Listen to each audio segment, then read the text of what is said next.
네, 경기도 양주 출신의 정성호 의원입니다. 질의하기도 저도 참담하고 부끄럽기도 합니다. 지역은 다닐 수가 없어요. 국민들을 만날 수가 없습니다. 너는 뭐 했냐는 얘기도 많이 듣습니다. 이 최순실과 그의 조력자들이 그 국정농단의 진짜 공동정범이라고 한다면은 이걸 내용도 잘 모르고 비호했던 정치권은 뭐라고 할까요? 미필적 고의한 방조범. 그리고 검찰은 최소한 업무상 중과실범의 책임을 면하기 쉽지 않습니다, 사실은요. 이게 이미 지나 있었던 그 정윤회 씨의 그 문건 유출 사건 때 거기에 구속됐었던 박관천 경정이 권력 세울 1위는 최순실이고 2위는 정윤회고 3위가 박근혜다 이렇게 얘기했습니다. 그 사건 때만이라도 검찰의 제 역할을 하고 이 사건을 들여다보고 청와대 민정수석이 뭐가 문제가 있는지 한번 점검을 했다고 하면은 또 그 역할을 다 했다고 하면은 이렇게까지 가지는 않았을 겁니다. 참 안타깝습니다. 다른 의원들이 다 지적하는 얘기가 같습니다. 검찰이 과연 여러 역할이 있지 않겠습니까? 수사기관, 공소제기 유지기관, 국민인권옹호기관 여러 지위가 있지만 이 수사기관으로서의 검찰의 존재 의의가 전면적으로 부정될 수 있는 상황이에요. 지금 사실은요. 여러분들이 늘 만나는 그 사람들 얘기만 들어서는 안 됩니다. 바닥에 흐르는 그 민심을 좀 들여다봐야 됩니다. 그렇죠. 지난번 국정감사 기간 중에도 야당 의원들 중심으로 무수한 얘기들이 나왔습니다. 본 의원도 최순실의 행태가 국가 권력을 사유화해갖고서 국정을 농단하는 행위다. 엄정하게 수사해갖고 처리돼야 된다는 얘기를 수없이 했습니다. 중앙지검, 대검, 법무부. 같은 얘기를 갖다 고장하는 레코드처럼 계속 반복했습니다. 장관께서는 법과 원칙에서 한다고 했지만 국민들은 그렇게 보고 있질 않아요, 지금요. 이게 뒤에 계신 우리 검찰 간부들도 그냥 이 또한 지나가리라 이런 생각 갖고 이렇게 안일하게 대응하다가는 정말 위험한 사태가 올 수도 있습니다. 이게 정치권이나 여기 계신 분들이 컨트롤하는 그런 상황이 아닙니다, 사실은. 정말 진짜 우리 가슴에 손을 얹고 여러분들이 최순실 같은 이런 일개 필부의 국정농단을 방조하고 내버려두고 그걸 지켜보려고 그러고 검사된 거 아니지 않습니까? 그게. 일간에서는 이런 말도 있습니다. 늑대 펴려다가 호랑이 만났다고. 지금 최재경 민정수석에 등장을 갖다 그렇게 보는 사람도 있습니다. 이 사건을 갖고 있으니까 검찰 인사, 승진, 보직 다 민정수석이 좌지우지하니까 그렇게 되지 않겠냐. 또 내년 2월까지 검찰 인사 때까지 적당히 넘어가다 보면 다 그거 쳐다보고 있고 제대로 못하지 않겠냐. 이렇게 얘기하는 사람도 있어요. 정말 장관께서 장관 그만둬 국회의원 나갈 거 아니고 대통령 나갈 거 아니라면 그 역할에 정말 최선을 다해줘야 됩니다. 그게 진짜 30년 넘게 공직에 봉사하고 또 정의를 세우겠다고 법을 공부하셔갖고 검찰에 들어온 일에 그런 사명감 있지 않았습니까? 그게 그걸 지키는 의미에서 정말 이번에 제대로 역할을 안 해주시면 안 될 것 같고요. 이게 같은 얘기입니다. 좀 정말 이번이 어떤 수사 결과가 나오더라도 국민의 눈높이에 맞추지 못한다고 하면은 굉장히 심각한 상황이 올 거다. 한번 좀 심각하게 정말 고민해 주기 좀 부탁드리고요. 하나만 좀 물어보겠습니다.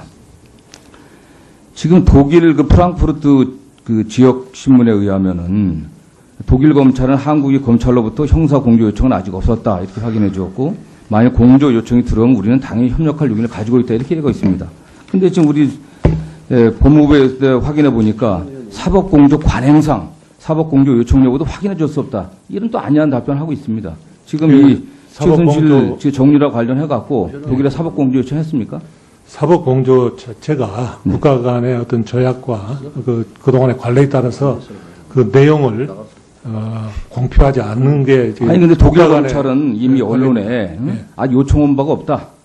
그러나 우리 요청이 오면은 바로 당연히 협력할 용의를 갖고 있다 이렇게 얘기를 하고 있어요. 저쪽 나라에서는. 그쪽의 진행 상황도 저희들이 파악을 하고 있고 적당한 시기가 되면은 저희들이 구체적인 사법 공조를 할 계획입니다. 하여튼 이것도 나중에 또 오해의 소지가 없게 좀 제대로 해주시고 이미 일부 언론 보도에 의하면은 그 정유라 지원했던 삼성 측에서 사장이라든가 전무 또 법무실 담당 변호사가 독일 가고서 이러저러 의논도 하고 했다는 얘기들이 지금 나오고 있습니다.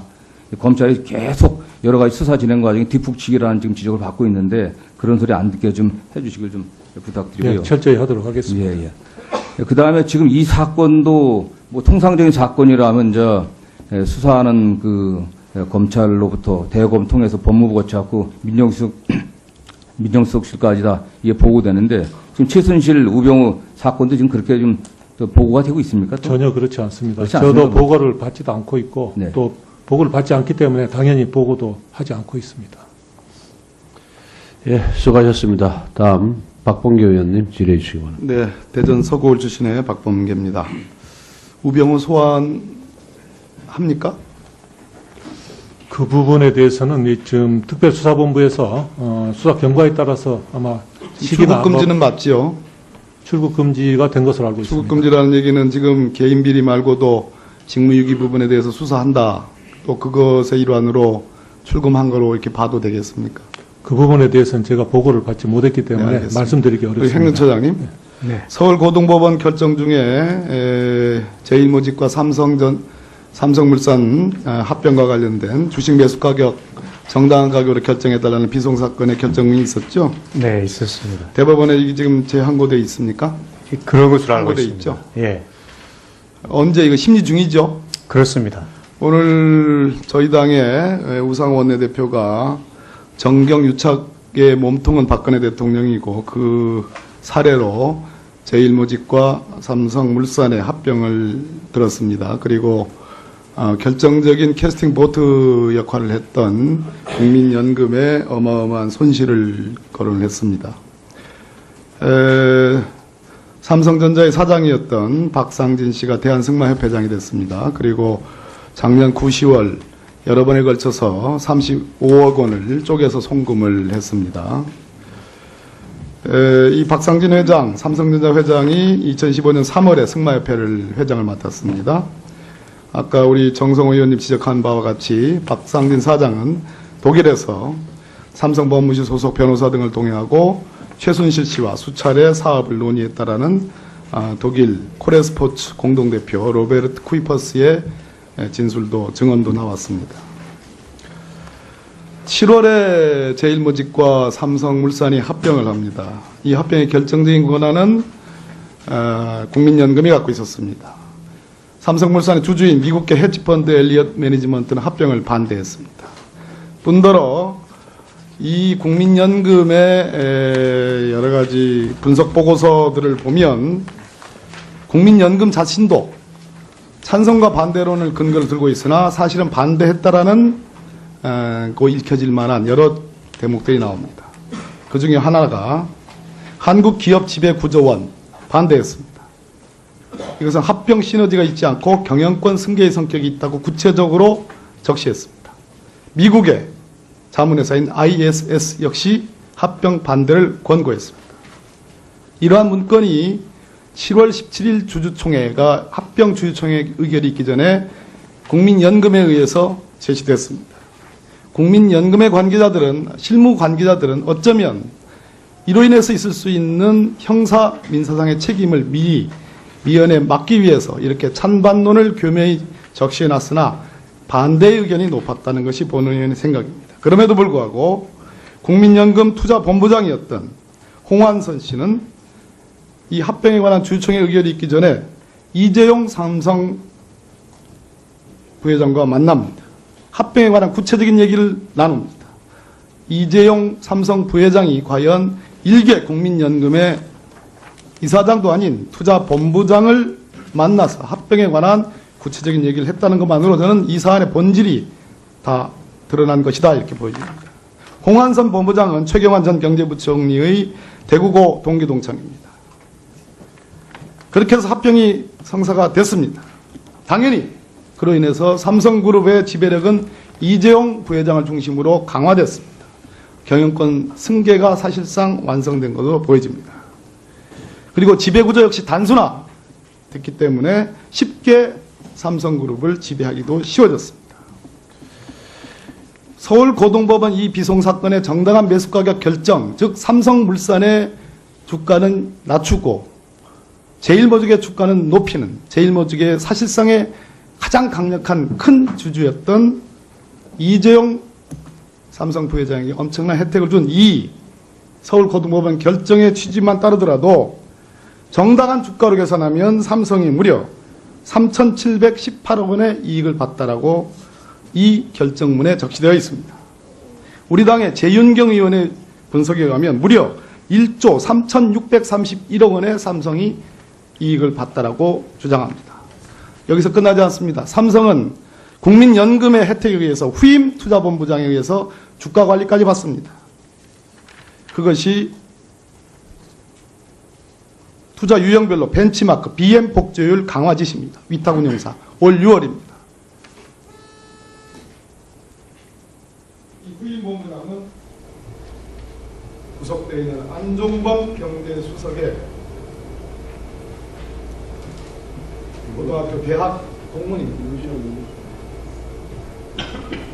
삼성 아시다시피 갤럭시 1분 더 7 드렸으니까 마무리하십시오. 예. 갤럭시 7 배터리 사고가 터졌습니다. 주가가 폭락할 위험성이 있었습니다. 그러나 국민연금에 의해서 삼성의 주가는 관리되어졌습니다. 그리고 주가는 뛰었습니다. 저는 팩트만 오늘 열거를 했습니다. 법무부 장관님. 과거 전두환 노태우 대통령에 대해서 대통령의 권한 때문에 포괄적 뇌물을 우리 법원이 인정했습니다. 검찰은 기소했습니다. 대가성을 요하지 않는다고 했습니다. 박근혜 대통령입니다. 몸통은. 이 사안이 과연 직권남용, 법정형 3년 이하의 직권남용으로 처벌할 사안이라고 보여지지 않습니다. 지금 한참 이 사안은 예. 포괄적 뇌물 사건입니다. 정경유착의 대표적인 케이스입니다. 거기에 삼성이 있습니다. 오늘 삼성전자 압수수색하셨죠? 예, 그런 걸로 알고 있습니다. 그건 잘했다고 생각합니다. 본 의원이 지적한 이 부분에 대해서까지 지금 특별수사본부에서 제기된 의혹 전반에 대해서 아무런 제약 없이 수사를 진행을 하고 있습니다. 수사를 진행해서 그 사실관계가 확정이 되고 그 사실관계에 대한 법리 검토, 어떤 법을 어떤 처벌 규정을 적용할 것인가 이런 것까지 수사가 진행된 다음에 아마 결론이 나올 것입니다. 그러니까 그렇게 되지 않겠냐. 또 내년 2월까지 검찰 인사 때까지 적당히 넘어가다 보면 다 그거 쳐다보고 있고 제대로 못하지 않겠냐. 이렇게 얘기하는 사람도 있어요. 정말 장관께서 장관 그만둬 국회의원 나갈 거 아니고 대통령 나갈 거 아니라면 그 역할에 정말 최선을 다해줘야 됩니다. 그게 진짜 30년 넘게 공직에 봉사하고 또 정의를 세우겠다고 법을 공부하셔갖고 검찰에 들어온 일에 그런 사명감 있지 않았습니까? 그게 그걸 지키는 의미에서 정말 이번에 제대로 역할을 안 해주시면 안 될 것 같고요. 이게 뭐 같은 얘기입니다. 하여튼 좀 정말 이번이 어떤 수사 결과가 나오더라도 국민의 눈높이에 맞지. 경기도 양주 출신의 정성호 의원입니다. 뭐 질의하기도 저도 참담하고 부끄럽기도 합니다. 지역은 뭐 다닐 수가 없어요. 국민들을 만날 수가 없습니다. 너는 뭐 했냐 하는 얘기도 많이 듣습니다. 이 최순실과 그의 조력자들이 그 국정농단의 진짜 공동정범이라고 한다면은 이걸 내용도 잘 모르고 비호했던 정치권은 뭐라고 할까요? 미필적 고의한 방조범. 그리고 검찰은 최소한 업무상 중과실범의 책임을 면하기 쉽지 않습니다. 사실요. 이게 이미 지나 있었던 그 정윤회 씨의 그 문건 유출 사건 이런 생각 갖고 이렇게 안일하게 대응하다가는 정말 위험한 사태가 올 수도 있습니다. 이게 정치권이나 여기 계신 분들이 컨트롤하는 그런 상황이 아닙니다. 사실은. 정말 진짜 우리 가슴에 손을 얹고 여러분들이 최순실 같은 이런 일개 필부의 국정농단을 방조하고 내버려두고 그걸 지켜보려고 그러고 검사된 거 아니지 않습니까? 그게. 근데 일간에서는 이런 말도 있습니다. 뭐 늑대표라다가 호랑이 만났다고. 지금 최재경 민정수석에 등장을 갖다 그렇게 보는 사람도 있습니다. 이 사건을 갖고 있으니까 검찰 인사 승진 뭐 보직 다 민정수석이 좌지우지하니까 여러분들이 늘 만나는 그 사람들 얘기만 들어서는 안 됩니다. 바닥에 흐르는 그 민심을 좀 들여다봐야 됩니다. 그렇죠. 지난번 국정감사 기간 중에도 야당 의원들 중심으로 무수한 얘기들이 나왔습니다. 본 의원도 최순실의 행태가 이게 국가 권력을 사유화해갖고서 국정을 농단하는 행위다. 엄정하게 수사해갖고 처리돼야 된다는 얘기를 수없이 했습니다. 중앙지검, 대검, 법무부. 같은 얘기를 갖다 고장난 레코드처럼 계속 반복했습니다. 장관께서는 법과 원칙에서 한다고 했지만 국민들은 그렇게 보고 있질 않아요, 지금요. 이게 뒤에 계신 우리 검찰 간부들도 그냥 이 또한 지나가리라. 거기에 구속됐었던 박관천 경정이 권력 세울 1위는 최순실이고 2위는 정윤회고 3위가 박근혜다. 이렇게 얘기했습니다.